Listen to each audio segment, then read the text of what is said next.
हाँ बच्चों, आज हम आपका शुरू करवाएंगे चैप्टर नंबर 15। कौन सा भाई? चैप्टर नंबर 14 है। 15 तो आपका हो गया यूनिट। इसका नाम है बच्चों बायोमोलिक्यूल्स। क्या नाम है भाई? बायोमोलिक्यूल्स।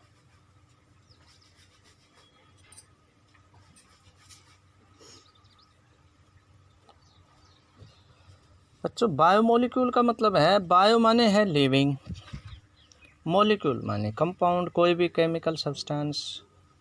मोलिक्यूल तो आपको पता ही है। तो कोई भी ऐसे केमिकल सब्सटेंस जो लिविंग में पाए जाते हैं, लिविंग का मतलब पौधे भी आ गए, जंतु भी आ गए, उनको हम क्या कहते हैं? बायोमोलिक्यूल्स कहते हैं।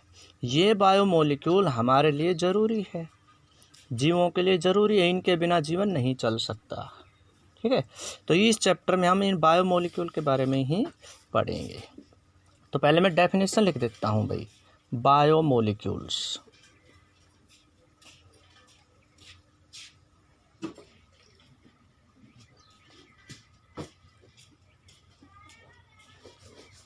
बायोमोलिक्यूल्स क्या बताया भाई हमने? These are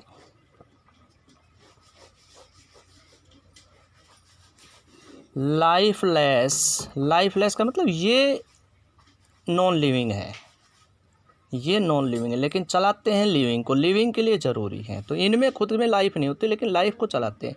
these are lifeless organic substance, lifeless organic substance ऐसे ऑर्गेनिक सब्सटेंसेस होते हैं which build up living organism, जो लिविंग ऑर्गेनिज्म को बनाते हैं।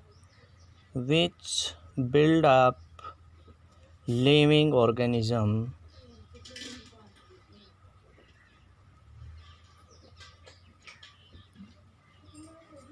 ठीक है भाई, और ये उनकी ग्रोथ के लिए ज़रूरी है।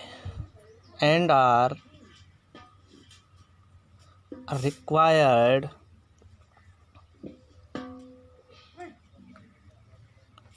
for their growth and maintenance, for their growth and maintenance।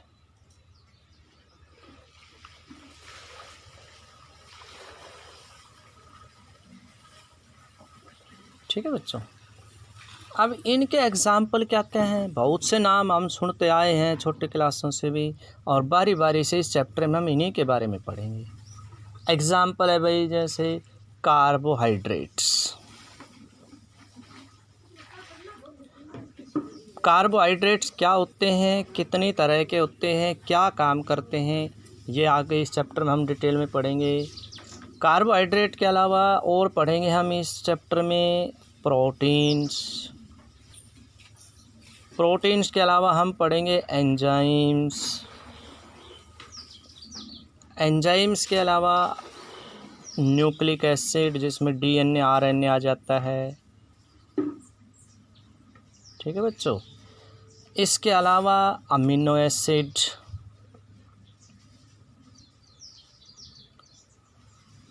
इसके अलावा इनमें आते हैं hormones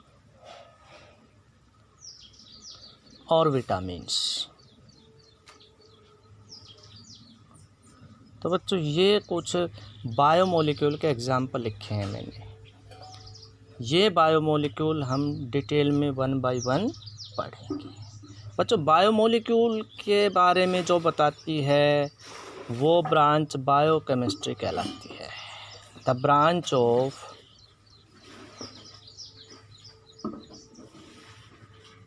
science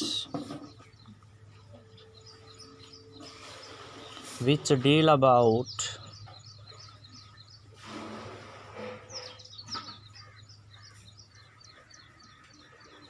biomolecule is known as biochemistry. Biomolecules के बारे में जो बताती है वो क्या कहलाती है भैया? Is called biochemistry. ठीक है, अब हम एक एक मॉलिक्यूल के बारे में पढ़ेंगे। तो भाई सबसे पहले हम पढ़ेंगे बच्चों कार्बोहाइड्रेट के बारे में। किसके बारे में पढ़ेंगे? कार्बोहाइड्रेट्स। बच्चों कार्बोहाइड्रेट्स जैसे नाम ही बता रहा है, कार्बन के हाइड्रेट होते हैं ये। तो सबसे पहले हमारा जो टॉपिक है वो है कार्बोहाइड्रेट्स।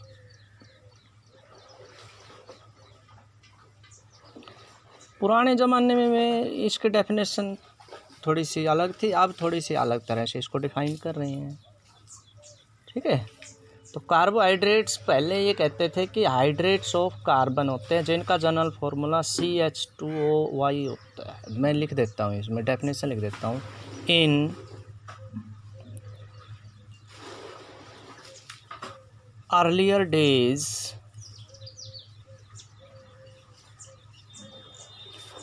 the carbohydrates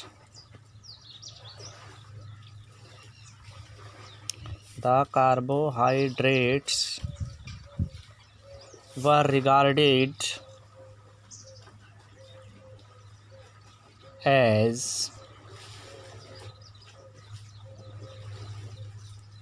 क्या डेफिनेशन बना, पहले हम क्या लिखते थे इसको कि ये किसके हाइड्रेट होते हैं भाई? कार्बन के। हाइड्रेट्स ऑफ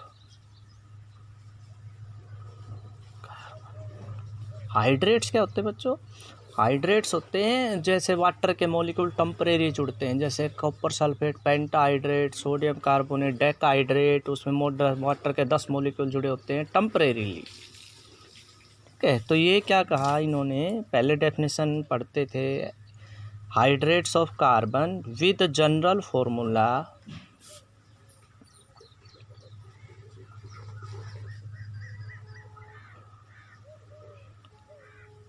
इनका जो जनरल फार्मूला पुरानी अकॉर्डिंग CX, कार्बन के कितने भी एटम हो सकते हैं। ठीक है, और अब भाई वो हाइड्रेट है तो वाटर के मॉलिक्यूल जुड़ेंगे। अब वाटर के मॉलिक्यूल कितने भी हो सकते हैं। अब वाटर के मॉलिक्यूल जैसे 5 है, 10 हैं, जनरली लिखने के लिए हम क्या कर देते हैं, इसको ब्रैकेट में बंद करके Y लगा देते हैं।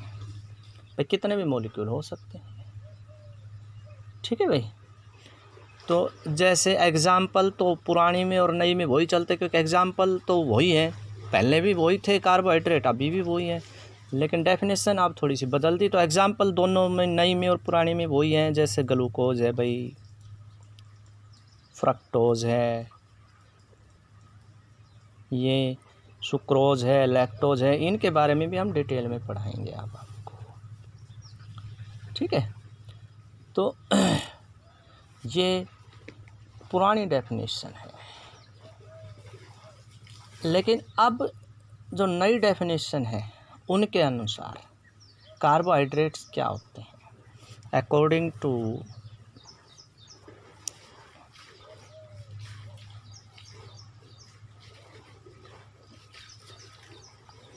लेटेस्ट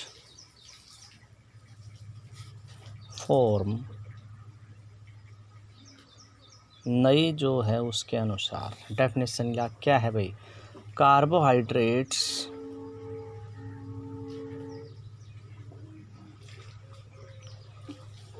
जो कार्बोहाइड्रेट्स है ना, ये क्या कहलाते हैं? ये कहते हैं कि पॉलीहाइड्रोक्सी डेरिवेटिव हैं ये, किसके? एल्डिहाइड और कीटोन के। पॉलीहाइड्रोक्सी मतलब इनके अंदर बहुत से OH ग्रुप हैं। Carbohydrates are polyhydroxy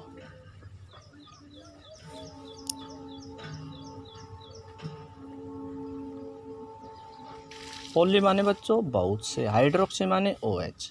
polyhydroxy derivatives of aldehydes. कुछ जो कार्बोहाइड्रेट्स होंगे उनमें एल्डिहाइड फंक्शनल ग्रुप होता है और कुछ के अंदर क्या होता है? कीटोन फंक्शनल ग्रुप होता है बच्चों। कीटोन्स। तो कहने का मतलब यह है कि इसमें कार्बन तो होगी, कार्बन के अलावा OH ग्रुप होंगे बहुत से, 4 भी हो सकते हैं, 5 भी हो सकते हैं, 3 भी हो सकते हैं, और उनके साथ किसी के साथ CHO ग्रुप होगा, किसी के साथ कीटोन ग्रुप होगा। समझ में आ गई? तो अब जनरली ये जो कार्बोहाइड्रेट है ना, इनको आजकल हम सैकराइड्स बोल देते हैं। क्या बोल देते हैं? सैकराइड्स, क्योंकि ये ग्रीक का वर्ड है सैकराइड्स। द कार्बोहाइड्रेट्स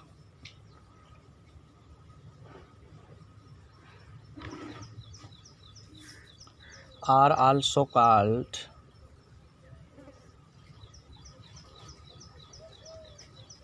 इनको क्या कहते हैं भाई? सैकराइड्स भी बोल देते हैं। जैसे आपने पढ़ा होगा मोनोसैकराइड, डाइसैकराइड, पॉलीसैकराइड।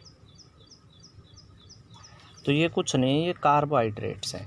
सैकराइड्स का मतलब होता है शुगर। ग्रीक की भाषा में सैकराइड्स का मतलब क्या है? शुगर। मतलब ये ऐसे सब्सटेंस होते हैं जो लगभग मीठे होते हैं। तो कार्बोहाइड्रेट में मिठास होती है। ठीक है भाई। अब इसके बाद बच्चों हम आपको आगे कल करवाएंगे क्लासिफिकेशन। क्या? Classification of carbohydrates. तो मैं एक बार इसको थोड़ा सा छोटा करके आपके लिए बना देता हूँ। मैं ये हमारे स्कूल का भी नाम आ रहा है इसमें। देखो बायोमोलिक्यूल्स, ऐसे कोई भी कंपाउंड जो लिविंग में पाए जाते हैं, उनके ज़रूरतों को पूरा करते हैं, वो क्या कहलाते हैं? बायोमोलिक्यूल्स कहलाते हैं। बायोमोलिक्यूल्स में हम 8-10 कंपाउंड पढ़ेंगे, जिसमें हमारा कार्बोहाइड्रेट है पहला, उसके बाद protein, vitamins, hormones, enzymes, amino acid, DNA, RNA ये पढ़ेंगे। उसके बाद है पहला हमने कार्बोहाइड्रेट की डेफिनेशन लिख दी, पुरानी भी लिख दी और नई भी लिख दी। पुराने दिनों में कहते थे कि कार्बन के जो हाइड्रेट होते हैं जिनमें वाटर के मॉलिक्यूल जुड़ते हैं वो कहलाते हैं। ठीक है। अब नई डेफिनेशन भी मैंने लिख दी है। कल अब हम आपको करवाएंगे क्लासिफिकेशन। तो बच्चों ये था आज का प्रोग्राम।